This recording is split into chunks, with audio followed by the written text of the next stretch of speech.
कृष्ण हरे हरे राम राम राम हरे हरे हरे कृष्ण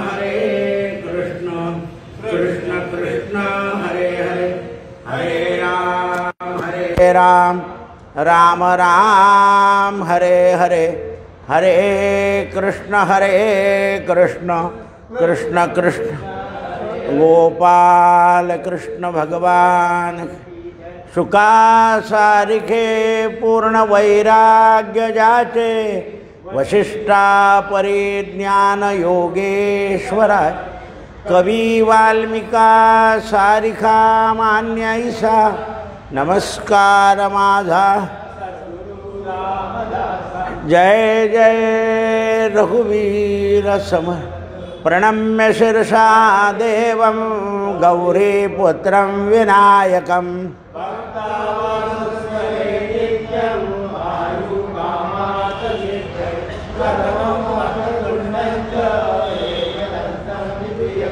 तृतीयं पंचमं सप्तमं विघ्नराजेन्द्रं नवमं बालचन्द्रञ्च एकादशं गणपतिं द्वादशैतानि नामानि न च विघ्नं भयं तस्य विद्यार्थी लभते विद्या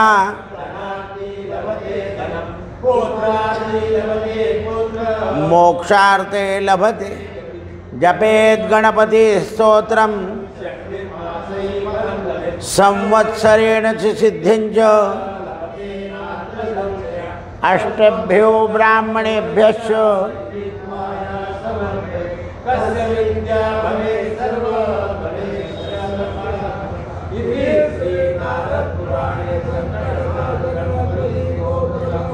सीतारामचंद्रार्पणमस्तु।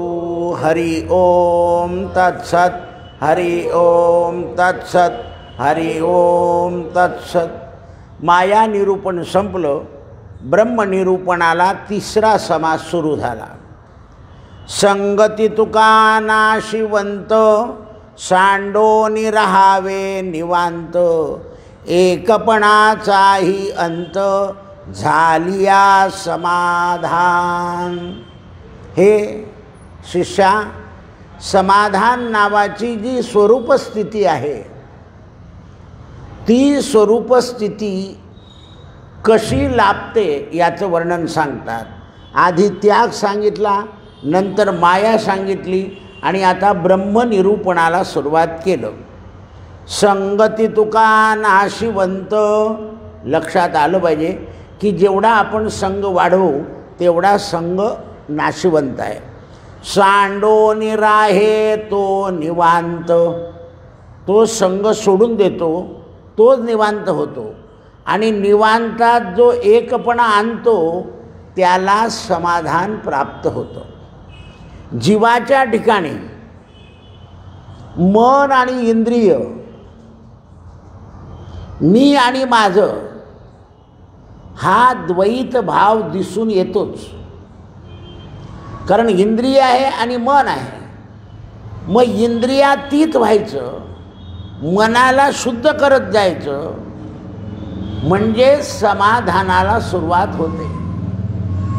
आपण म्हणतो ना, माझं मन शांत होत नाही अजून, याचा अर्थ मी, मन आणि इंद्रिय यांच्या योगानं विचार सुरू होऊन जातात आणि जोपर्यंत विचार आहे तोपर्यंत शांतता नाही आणि समाधान नाही। प्रथम मीपणाची जाणीव, पहिल्या प्रथम या जीवाला मीपणाची जाणीव असते आणि ती असल्यामुळे माझं मी हे अधिक वाढत जातं। मी आणि माझं वाढत जातं। ते माझेपणाचा विस्तार खूप वाढला की इंद्रियांची बहिर्मुखता सहज वाढतो। आपला एक नेहमीचा शब्द आहे बा, बहुव्यापतो संताप. जसा जसा व्याप वाढत जातो तसा तसा माणसाची अवस्था अस्थिर होत जाते. जेवढा व्याप कमी तेवढी स्थिरता, जेवढे बाहेरचे संपर्क कमी तेवढी शांतता. संपर्काने काय होईल? द्रव्य मिळतं पण शांती मात्र ढळते. द्रव्य आले की त्याच्याबरोबर द्रव्याबरोबर चिंता, भय, क्रोध हे सगळं वाढत जातं. आपल्याजवळ काही नसतं त्यावर कोणी मागायला येत नाही. आपल्याजवळ आहे असं आलं की मागणारे येतात. मागणाऱ्यांना दिलं, त्यांनी दिले की भय वाढतं, क्रोध वाढतो. म्हणून व्याप आहे तो संताप आहे. म्हणून ते म्हणतात नाशिवंत आहे. या बाह्य विषयांचा संघसुद्धा नाशिवंत आहे. कारण विषय कसे आहे? नाशिवंत. आणि त्यांचा संग केला म्हणजे आपल्याला नाशिवंताच्या संगतीत राहावं लागतं. बाह्य विषयांचा संग इंद्रिय निग्रह करून सोडता येतो. आता हे बाह्य जे विषय आहेत हे जर सोडायचे असतील तर त्याच्याकरता काय केलं पाहिजे? तर इंद्रियांचा निग्रह म्हणजे शांत बसून ध्यानावस्थेत गेलं पाहिजे. जसा जसा जीव ध्यानावस्थेत जातो तसं तसं माणसाला शांती आणि समाधानाचं स्थान जवळजवळ येत जातं. आपण इंद्रिय निग्रह नाही केला तर शांतीचं स्थान शांती वनात जाऊन सुद्धा मिळत नाही. निवांत जागा खूप आहे जगामध्ये, पण तिथेही गेल्यावर व्याघ्रादिकांचं भय आहे.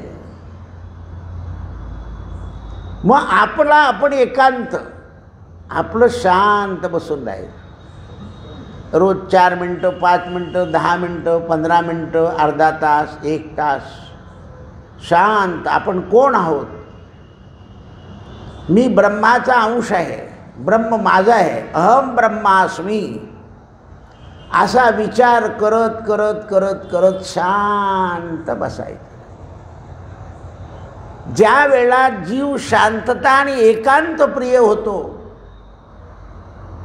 जेव्हा जीव शांतता आणि एकांत प्रिय होतो. आता समजा आपण ही सगळी शांतता लाईट कमी केलेली आहे, आपण शांत बसलो आहे. येणाराही माणूस म्हणतो जरा लाईट कमी आहे, शांतता आहे, तो तिथूनच दर्शन करतो, तिथून बसून जातो तो. कारण वातावरण मिळालं की माणूस शांतता प्रिय. प्रत्येक मनुष्य, प्रत्येकाला शांतता हवी आहे. पण इंद्रियांचा व्यापार जर वाढवला, बरेच लोक देवळात येऊन घरच्या भानगडी बोलत असतात. कशाकरता आले असतात देवळात? शांतता मिळण्याकरतात. मग घरातला एखादा विषय निघतो, आज मुलाने ऐकलं नाही, अभ्यासच केला नाही, त्या बाईने त्या माणसाला सांगितलं की तो म्हणतो तू लक्षच देत नाही, मी आता काय काय करू? चालला विषय वाढत. कशाकरता आले होते? दर्शन करून शांत बसण्याकरता. बरं, इथे एक जणाला कहो तुम्हाला कळालं का असं असं झालं, म्हणजे त्याने आणखीन शांततेत खिचडी टाकली. किंवा तो साधना करतोय तर आपण सुद्धा बसून साधना करावं असं नाही. काल खबरनी आले होते तुम्ही, आता काही गरज होती का? तो सांगेल ना तुला, पण लागलच ते. जिथे शांतते करता येतात तिथे सुद्धा शांतता राहू देत नाही, नाही राहू देत. कारण ह्या इंद्रियांचा जो व्यापार आहे हा असाच आहे. तो व्याप वाढवत जातो आणि प्रत्येकाला शांतता पाहिजे. काही काही लोक कामावरून एखाद दिवशी घरी राहून जातात, आज शांत झोपू, काहीतरी येतं, गेली ती शांतता. म्हणून ते म्हणतात सर्व संग सोडण्याचा प्रयत्न करणं. संग म्हणजे काय हे तरी कळायला पाहिजे. तर निसंग कशाला म्हणतात याचा उलगडा मागे झाला आहे. निसंग हे आपण स्वस्वरूपात विवरून गेलं पाहिजे, म्हणजे आपल्या ध्यानात भजनात रमून गेलं पाहिजे. म्हणजे निसंग म्हणजे आपोआप संग सुटून जातो. आता आपण समजा पूजेला बसलो आणि मोबाईल जवळ घेऊन बसलो किंवा काही निरोप आला तर ऐकायला बरं आहे, म्हणजे काय केला. म्हणून काही लोक काय करतात, महत्त्वाच्या कामाला बंद करून ठेवतात. कारण ज्या संघाच्या गोष्टी आहेत त्या जर बरोबर असल्या तर संघ वाढेलच. म्हणून संघ सोडून सुखी राहावे. आता भान स्मृती जेथे संपलं, आनंदाचं एकपण म्हणजे काय, आपल्याला भान राहत नाही आणि स्मृती जिथे संपून जाते त्या स्वरूपाला एकरूप असं म्हणतात. आणि ते एकरूप म्हणजे खरं समाधान. विसरून जातो मनुष्य देहभान. शुद्ध जाणीवेचा लय स्वरूपाला आला की जीवनाचा संग सुटतो. शुद्ध जाणीव झाली पाहिजे की नाही, मला शांतता मिळवलीच पाहिजे, मी निवांत राहिलो पाहिजे.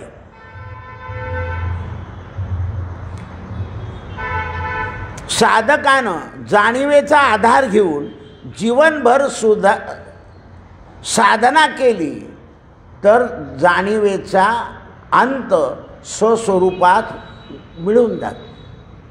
साधना केली हळूहळू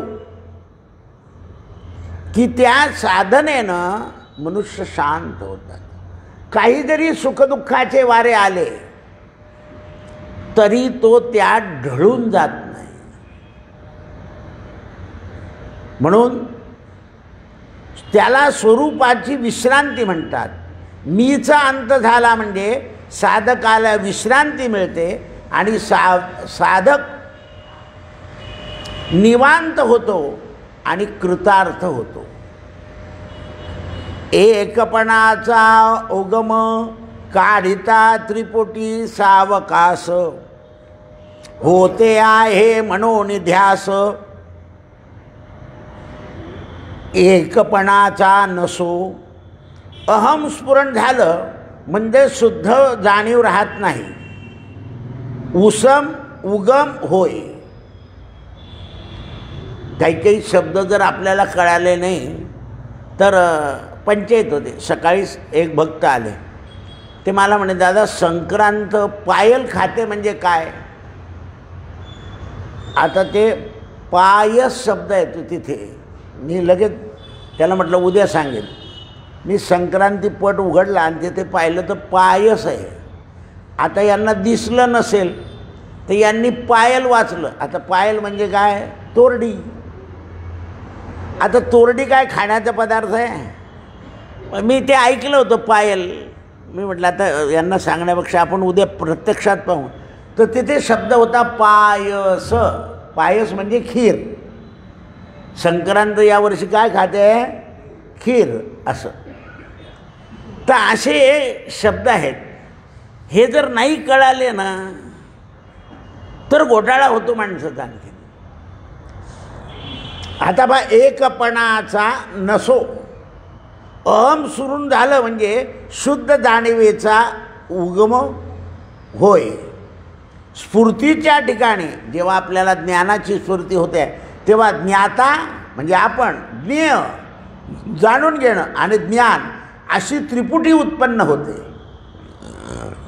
या तीन गोष्टीचा समुच्चय, तीन गोष्टीचं अस्तित्व समजणं म्हणजे त्रिपुटी कळत न कळत स्मुक्ष अज्ञान.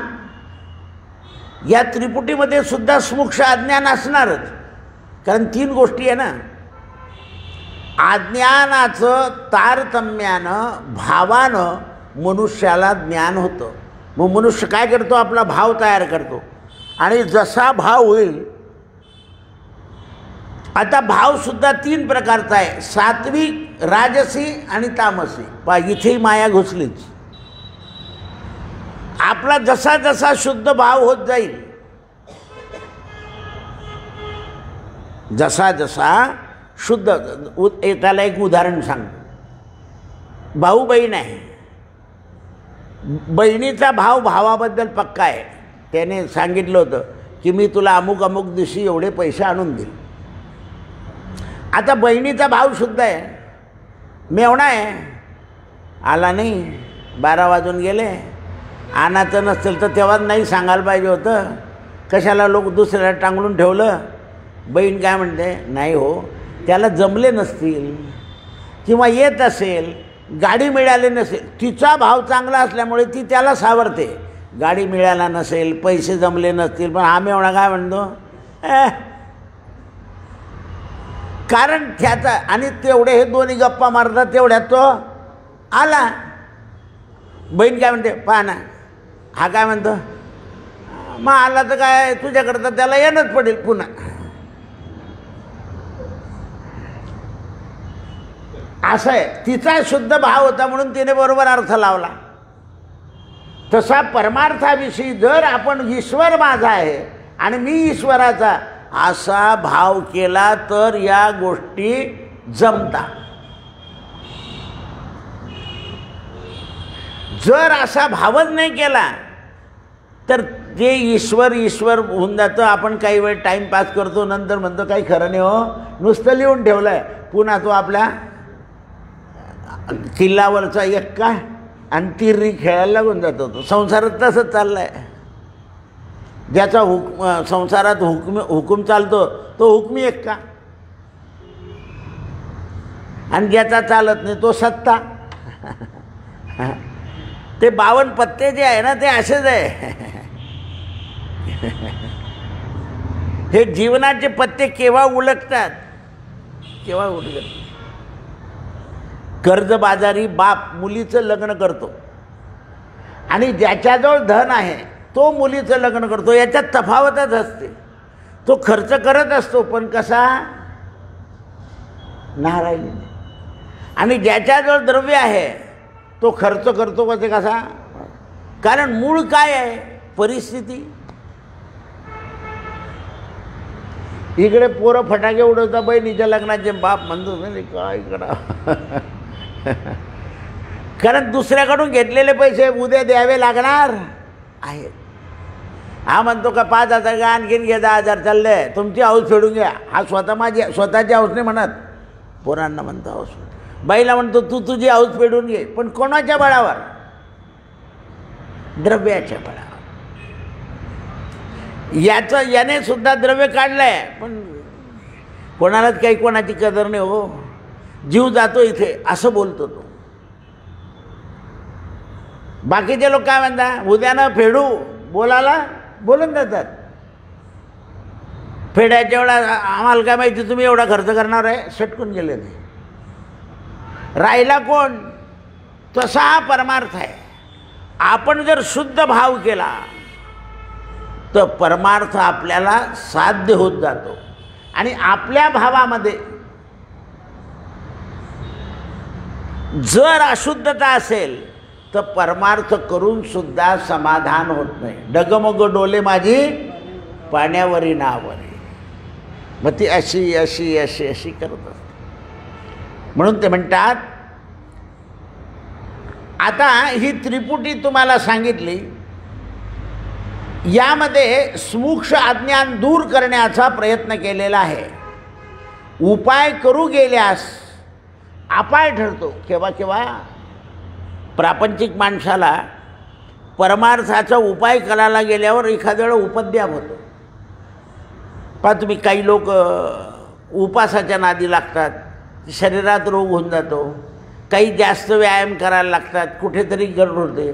म्हणजे उपायसुद्धा अपाय होऊ शकतो. मग उपाय आपा काय झाला तर आपल्या ताकदीप्रमाणे उपाय केला नाही. आपली ताकद किती आहे हे ओळखणारा गुरु असेल तो म्हणतो तू याच मार्गाने चाल. त्याला माहिती असतं आपली ताकद काय. म्हणून गुरु मार्गेनं, कोणत्या मार्गाने वेद गेले, वेद मुनी मार्गे गेले, वेद मार्गे मुनी गेले. दोन्ही पक्ष आहे. म्हणून संतांची या वाटे वाट चालू आता. म्हणून संत काय सांगतात की अरे हा मार्ग स्वीकारा, भक्तिपंथ बहु सबवा. सोपा आहे तो, कारण त्याच्यात पडायची भीती नाही. म्हणून संकल्प बहुश्यामी होण्याची गती आवडत असते. शेवटी अहम स्फुरला की उपसा थांबून जातो. म्हणजे जो उपसा असतो थांबून जातो. मी निसंग आहे या स्मुक्ष जाणीवमध्ये अहमचं स्फुरण होतं. अशा अहमच्या स्फुरणामध्ये तू जे सुप्त भान असतं त्याला सुद्धा आसक्ती नाही. भानही अज्ञान दर्शवतं, कारण सुप्त अवस्थेमध्ये गेलेलं भान राहत नाही आणि भान राहतं याचा अर्थ अज्ञान आहे. म्हणून आनंदाच्या अनुभवाबरोबर आनंद अखंड असावा ही आनंदाची स्मृती असते. आनंदाचे डोही आनंदगडे. आम्ही तुकाराम महाराज म्हणतात आम्ही खातो आनंदाचे लाडू. आता बघा आपल्याला 2 वर्षापासून या प्रवचनाची आवडी आणि गोडी लागली आहे. आज सकाळीच एक आजी आली ना, ते म्हणे दादा माझा नाता, आता ते ऐकत असतील, माझा नातू हा मोबाईल खेळतो म्हणे. खेळता खेळता 8:15 झाले की त्याच्यावर आपलं प्रवचन लागलं की नातू 5 वर्षाचा. तो म्हणतो आजी तुझा क्लास सुरू झाला, आता तू मोबाईल घे. त्याला माहीत नाही प्रवचन काय आहे, पण त्याचा क्लास जसा चालतो त्याच्यावर, त्याचा क्लास संपल्याबरोबर हे आपलं लागतं. तुला आजी लागलं की धाका म्हणतो आजी तुझा क्लास सुरू झाला, तू मोबाईल घे. म्हटलं तो नातू निदान तुझा क्लास सुरू झाला म्हणजे मोबाईल तरी देऊन देतो. दुसऱ्यांचे नातू खेळत बसता आजीला मोबाईलच देत नाही. म्हणजे तुझा क्लास सुरू झाला, त्याला क्लास माहिती आहे. बरं आजीला मोबाईल लावते ना तो लावून देतो, काय सुरू झालं तुझं, मग तुझं चालतं त्यावर मी खेळून येतो. असं आहे, त्याला स्फुरण पावतं ते. म्हणून ते म्हणतात निसंग होण्याकरता भानही अज्ञान आहे. म्हणून चिंतन सुटलं की सगळं नुकसान होतं. म्हणून साधकाने काय केलं पाहिजे, चिंतन, चिंतनाची जोडी हाच लाभ घडोघडी. जसं जसं आपल्याकडून चिंतन होईल, म्हणून श्रवण, मनन आणि चिंतन. आपण काय ऐकलं त्याचं मनन करायचं आणि मनन केलं की त्याचं चिंतन करायचं की हे आपल्याला अजून का जमत नाही, इथे आपण का कमी पडतो, याला म्हणायचं चिंतन. साधक हा अखंड आनंद स्वरूपात असणाऱ्या त्रिपुटीमध्ये थांबला तर तो स्वरूपाहून दूर राहतो. म्हणून एकापणाच्या ठिकाणी ध्यासही नसावा. सारखा ध्यासही धरू नये. त्याच्याकरता ओवी सांगतात ते, तो मी आत्मा ऐसा हेतू. ध्यानाला बसताना काय केलं पाहिजे, मी तो आत्मा आहे असा हेतू धरायचा मनात. हे नाशिवंत टाकी तू, हे जे नाशिवंत आहे तू टाक. उन्मनी अवस्था प्रांतू ते स्वरूप तुझे. अशा ध्यानामध्ये जी उन्मनी अवस्था प्राप्त होते ते तुझं स्वरूप आहे. अरे साधना अभ्यास करून तुला अनुभव आला ना स्वरूपाचा, स्वानंदाचा, आत्मा हा मी आहे असा जो तुला अनुभव येतो, हा अनुभव जाणीवपूर्वक लक्षात ठेव. मी आत्मा आहे, अहम ब्रह्मास्मी, मी आत्मा आहे याची जाणीवपूर्वक ठेव. माऊली वाटे एका ठिकाणी म्हणतं ना, जाणीव आणि अणीव दोघी गोष्टी पाहिजे माणसाला. म्हणून साधकाला 4 प्रकारचा अनुभव येत असतो. मनुष्य जेव्हा ध्यान धारणा करतो तेव्हा त्याला 4 प्रकारचा अनुभव येतो. जागृतीमध्ये मनाला बाह्य विषयाचा अनुभव येत असतो. आपण आता जागृत आहे तर आपल्या मनाला हे बाहेरचे जे विषय आहे हे आठवतात. आणि स्वप्नामध्ये, स्वप्न जागृतीत मनोकल्पित आपल्या मनाने जे काही कल्पना केलेल्या असतात काही दिवसाच्या, मग त्या खऱ्या खोट्या, काही लोभाच्या, काही कामाच्या, पुरुषाला जर स्वप्नामध्ये स्त्री दिसली तर ते विषय चिंतन आहे म्हणून स्त्री दिसते, आणि स्त्रीला जर पुरुष दिसला तर ते विषय चिंतन आहे म्हणून दिसतं. माणसाला जर असं दिसलं की स्वप्नामध्ये एका बाईने खूप सोनं नाणं घातलेलं आहे आणि ती म्हणते घे, म्हणजे याच्या मनात जो सोन्याचा लोभ आहे ते दिसलं त्याला. आता बऱ्याच लोकांना, आता तुमच्या प्रश्नाचं उत्तर सांगतो बा, बऱ्याच लोकांना स्वप्नात नाग दिसतात. याचं कारण काय? मनात काय आहे? भय. भयामुळे नाग दिसतात. ते भय शेषाचं रूप घेतं. असं का बरं दिसलं नाही शेषावर विष्णू झोपले? तर भय हे जे आहे ते नागाचं रूप घेतं.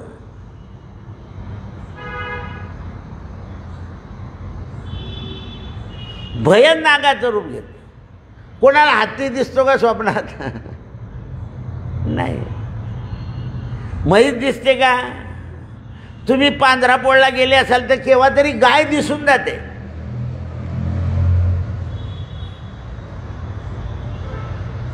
वाघ दिसतो कारण भय आहे. हाती दिसला तर आनंद होतो माणसाला. कोणाला हरण दिसलं का? नाही.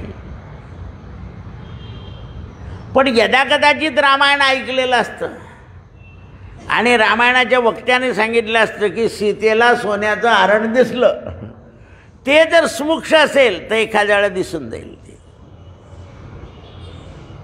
म्हणून मनाचा जो सूक्ष्मपणा आहे,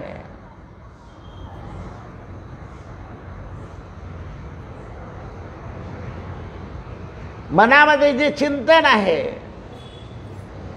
त्या चिंतनाच्या योगानं साधकाला जे दिसतं ते मनानं सूक्ष्म चिंतन केलेलं असतं.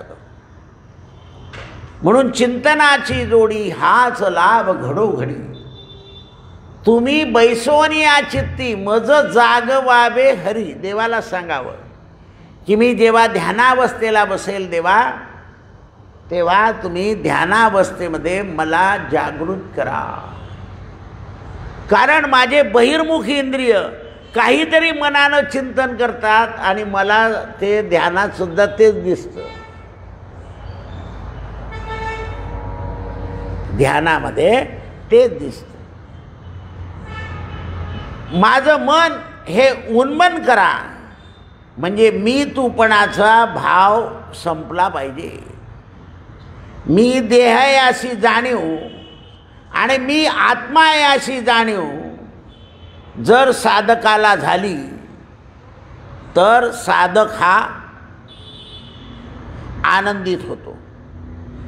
म्हणून देहबुद्धीच्या स्मृतीमध्ये मन देहाला व्यापून टाकत असते. मन काय करतं? आपल्या देहाला व्यापून टाकतं. पहा, तुम्हाला एखाद्या गोष्टीचं आकर्षण झालं की ते बरोबर मन आपल्याला दिसून जातं.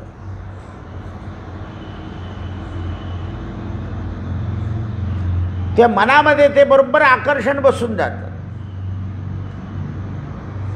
लहान मुलाचं घ्या, त्याला झोपेमध्ये जर आईने आधी मारलं असेल दिवसा तर त्याला ते झोपेत आठवतो आणि तो रडून उठतो. मारलं मारलं मारलं मारलं मारलं. आईला आठवत नाही की आपण याला मारलं होतं दुपारी, पण तिला वाटतं बघा हा काहीतरी झोपेत बडबडून उठला, मग याला रक्षा नाही आहे. आपण केलेल्या कृतीनं तो घाबरलेला होता आणि ते त्याच्या मनाला दिसलं म्हणून तो ओरडून उठला, रडून उठला. आईचा जो अनुभव झाला तोही नाशिवंतमध्ये आला. अनुभव वेगळा राहिलात आत्मा तो तू. मग हे जे मनाचे अनुभव येतात हे सुद्धा वेगळे राहून जातात, कारण ही नाशिवंत आहे. जसं जसं मन शुद्ध होतं तशा तशा या गोष्टी आपल्या मनातून बाहेर पडतात आणि मन शुद्ध होत जातं. साधकाने आत्मज्ञानाच्या प्राप्तीसाठी ज्ञान मार्गाची उपासना केली की ज्ञान मार्गाच्या उपासनेनं वाटचाल करणाऱ्या साधकाला आत्मसाक्षात्कार होत असतो. मग त्याला जगातलं मनातला विकल्प दिसत नाही.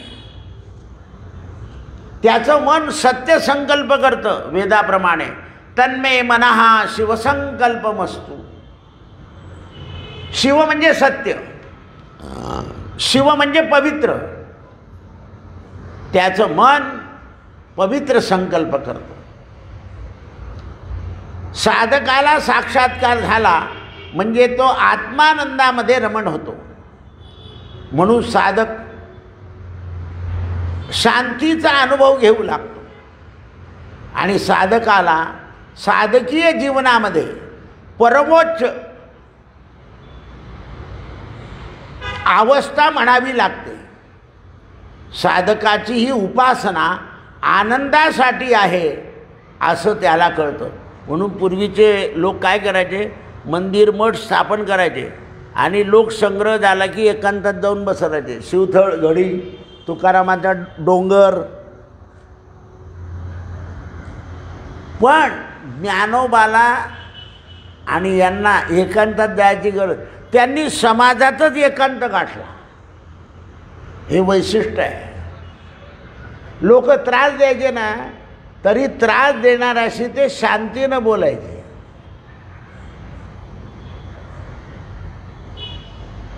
ज्या वेळेला हे उपद्रव देणारे लोक शरण आले तेव्हा त्यांनी लगेच त्यांना सांगितलं, आम्ही लहान आहे, आम्हाला काय शरण येतात, तुमची चूक तुम्हाला कळाली ना. म्हणाले, हो पांडुरंग तुम्हाला क्षमा करो, असं बोलून गेले. उद्वेग नाही केला, कारण त्यांना गुरुकृपेने एकांत मिळाला होता. गहनीनाथामुळे निवृत्तीनाथांना, निवृत्तीनाथांमुळे ज्ञानदेवांना, ज्ञानदेवामुळे सोपानाला आणि सोपानामुळे मुक्ताईला. पाच सुरुवातीला पटपट बोलायचे आईसाहेब, नंतर ज्ञानात्मक हळूहळू बोलायला लागल्या. हे अनुभव आहे. म्हणून बाकीचे लोक एकांतात गेले, पण ज्ञानदेव समाजामध्ये राहूनच समाजाला शांत केलं. विसवा चाटीला तिथेच शांत केलं.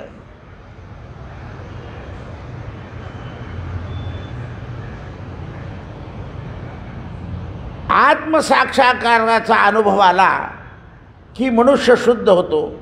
म्हणून साधकीय जीवनामध्ये अनुभवाची खोली अतिस्मुक्ष होते. अनुभवामध्ये अनुभव घेणारा स्मुक्ष भाव उरतो. म्हणून उत्कृष्ट अनुभवाची मर्यादा महत्त्वाची आहे. हेही घडे न बोलणे, आता पाहेरा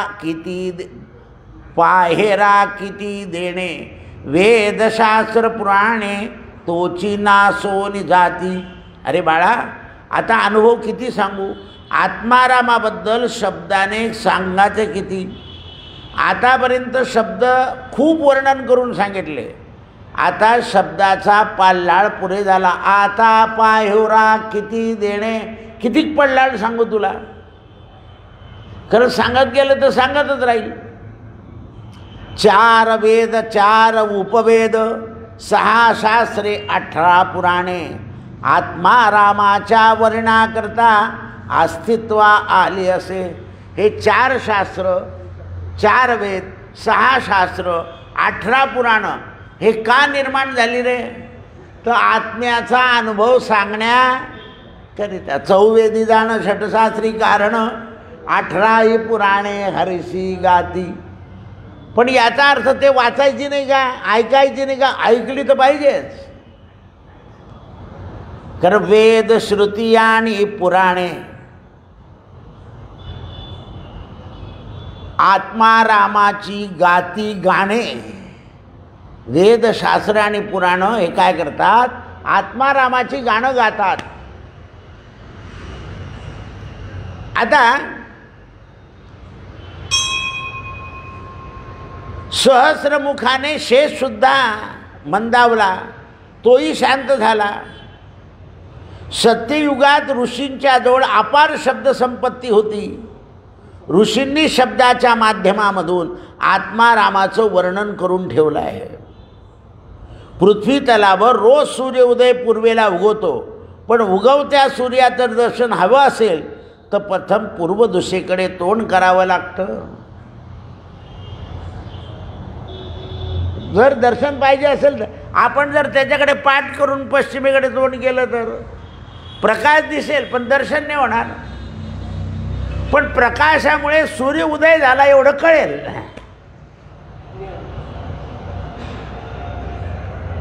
ते चक्षुज्ञान आहे म्हणून. पण डोळे बंद केले. जगामध्ये किती लोक डोळे उघडे ठेवून राहतात? क्वचितच. बाकीचे डोळे असून आंधळे. बुडी तसे जन न देखावे डोळा. हे बा तुम्ही इतके ॲक्सिडेंट होता तरी लोक जोरात गाड्या चालवणं बंद करताय का? नाही, बिलकुल नाही. व कॉर्नर आला हळू व्हावं नाही. नशिबानं बचावून जातात पुष्कळ वेळा. नशिबाने बचावून जातात. नशीब खराब झालं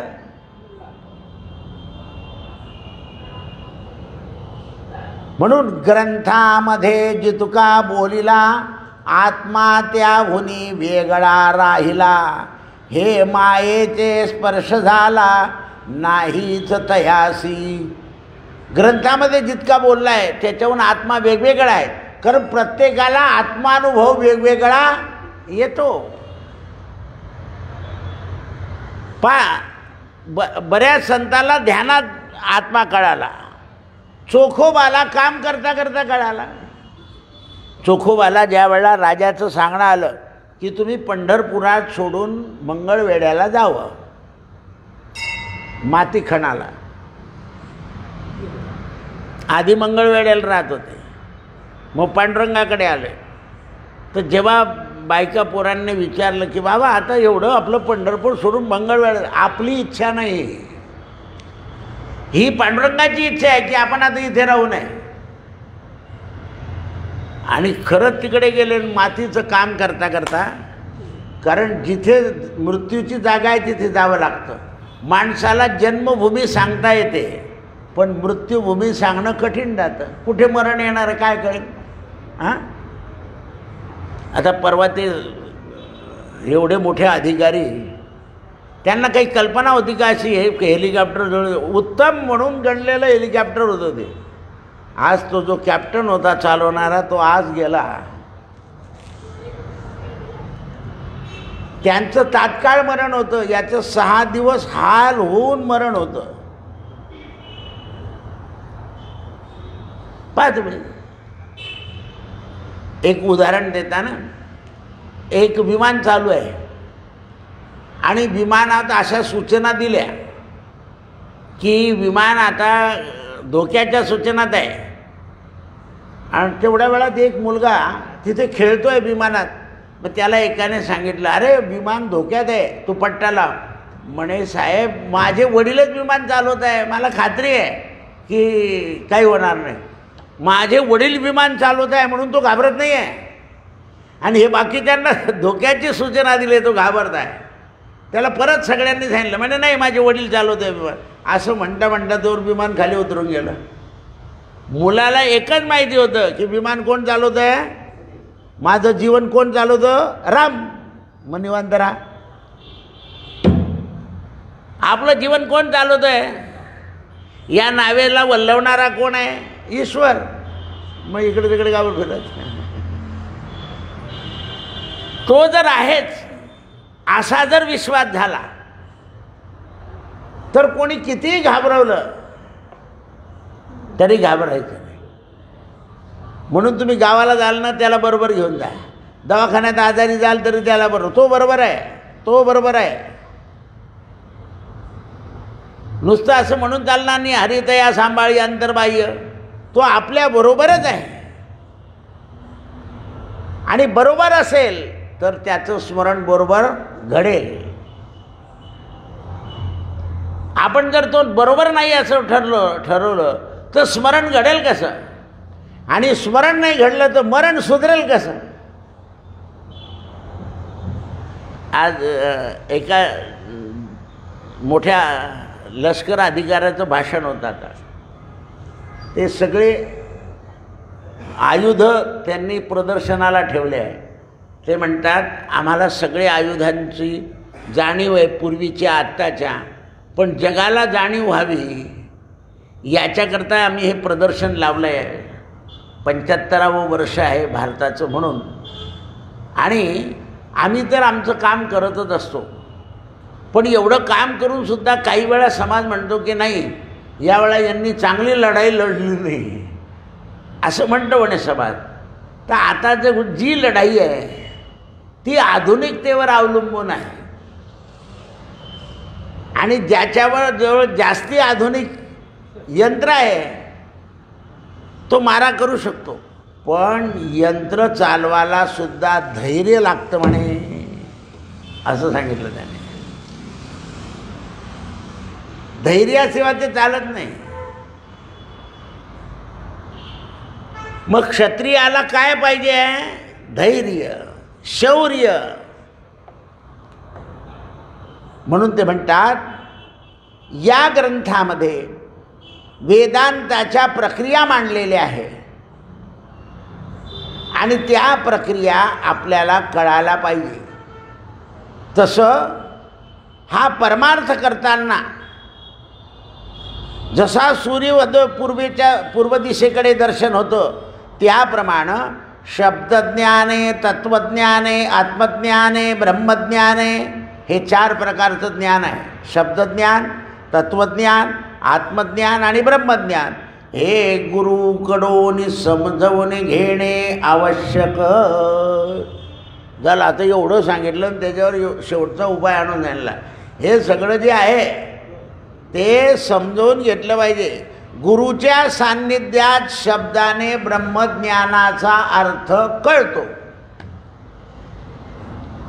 शब्दाने सुखाचा अनुभव येतो,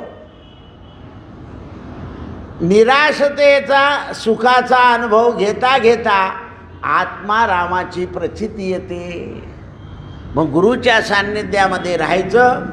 शब्द ज्ञानाने शब्द ब्रह्माचा अर्थ कळत जातो आपल्याला. माऊली काय म्हणते? वेदशास्त्र उभारी बाह्य सदा. तुम्ही हरिमुखे म्हणा की वेदशास्त्र जे आहे ना ते बाह्य आवरतील आणि तुम्हाला भगवंत कळून देतील. तसं गुरुच्या सान्निध्यामध्ये राहिल्यानंतर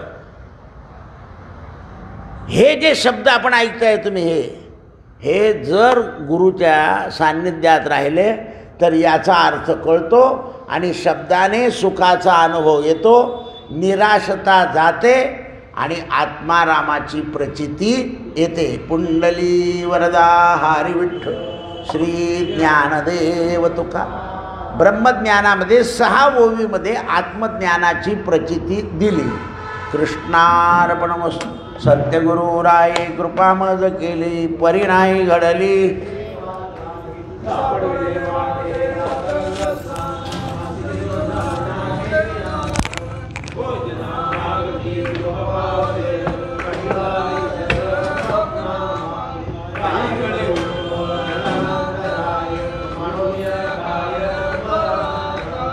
राघव चैतन्य